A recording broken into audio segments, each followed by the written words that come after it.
was Christmas Eve 1971. Flight LANSA 508 was cruising high above the Peruvian rainforest, bound for Pucallpa. On board was a 17-year-old girl, Juliane Koepcke, seated in 19F beside her mother. She had just graduated high school the day before, and they were on their way to join her father at a research station deep in the Amazon. The mood on the plane was festive. Families returning home, wrapped presents in overhead bins, and conversations filled with Christmas warmth.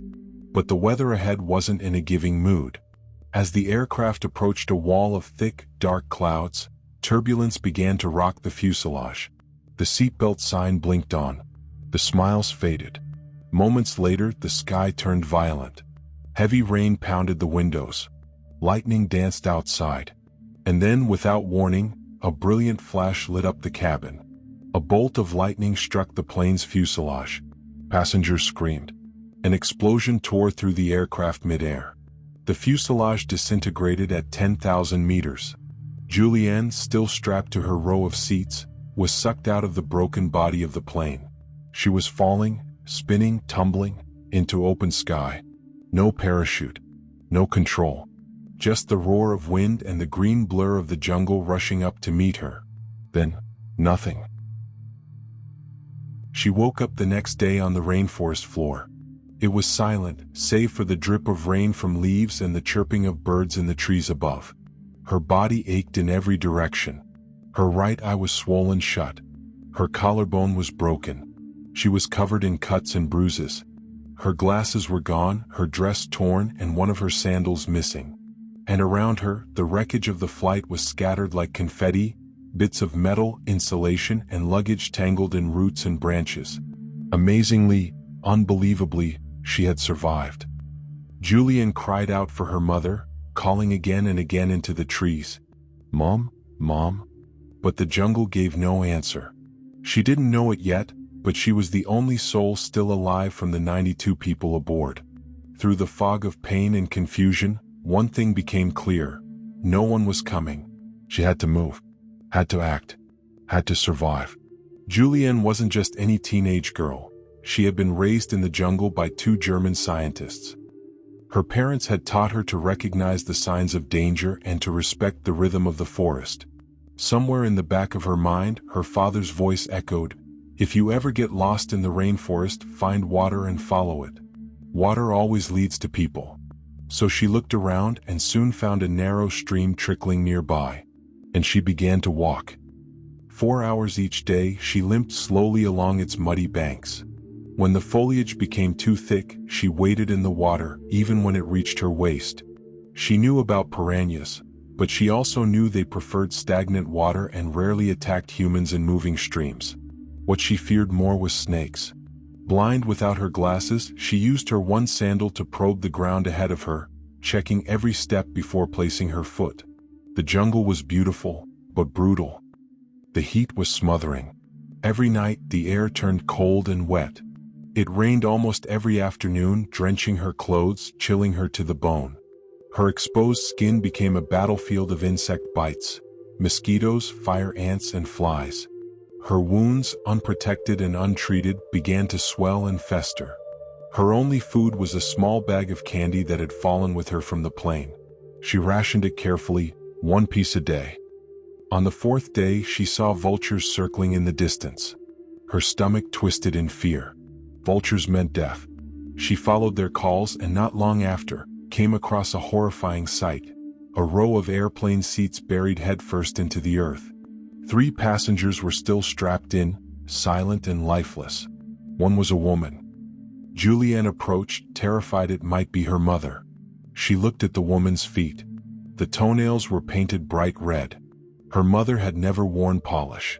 A flood of relief mixed with guilt washed over her. It wasn't her, but it was someone's mother. She whispered a silent goodbye and kept walking. Day after day she pressed on. Her strength was fading. She hadn't eaten in days. Her shoulder burned. One wound on her upper arm had become so infected that it now squirmed with maggots. The sight made her sick, but she couldn't do anything about it. She had no tools, no antiseptic. Just her will to survive. On the 10th day, just as her body began to fail, Juliane saw something that nearly stopped her heart, a small wooden hut by the riverbank. She crawled toward it. It was empty, but it had a roof, dry shelter. Inside there were basic supplies, tools, clothes, and a small canister of gasoline. She curled up and slept. When she woke, her arm throbbed in agony. The wound had worsened. The maggots were multiplying. And then she remembered something, a story her father once told her. Years ago, one of their dogs had a similar infection, and her father had poured kerosene on the wound to kill the parasites. It had worked. Juliane opened the gasoline tin and without hesitation, poured the fuel onto her arm. The pain was instant, sharp, blinding. But she gritted her teeth and let it burn. Maggots squirmed out of her skin, trying to escape the chemical assault. She picked them out one by one. That night, she lay in the hut, hoping, praying, that someone would come. And the next morning, she heard voices. 3 men, local loggers, stood outside. They stared at her, stunned.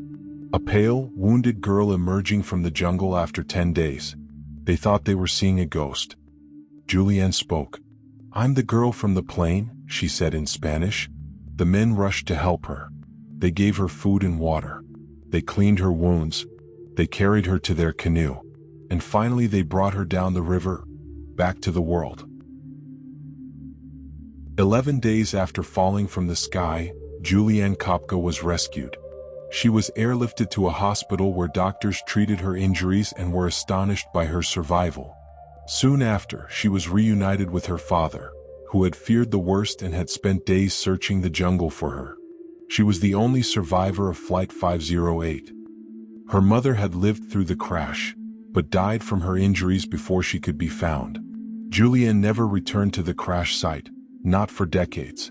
But in time, she made peace with what had happened. She became a zoologist. She returned to the Amazon, not as a victim but as a scientist. And eventually she returned to the crash site to say goodbye. Her story is not just one of survival, but of knowledge, courage, and sheer, unshakable will. She fell more than 10,000 meters from the sky. She survived 10 days in the Amazon rainforest alone, wounded and starving. And finally she lived to tell. Stories like Juliane's remind us that even in the most impossible situations, the human spirit can endure. If this story moved you, please share it with someone who needs hope. Don't forget to like and subscribe for more true stories of survival, resilience, and the strength it takes to live to tell. Thank you for watching.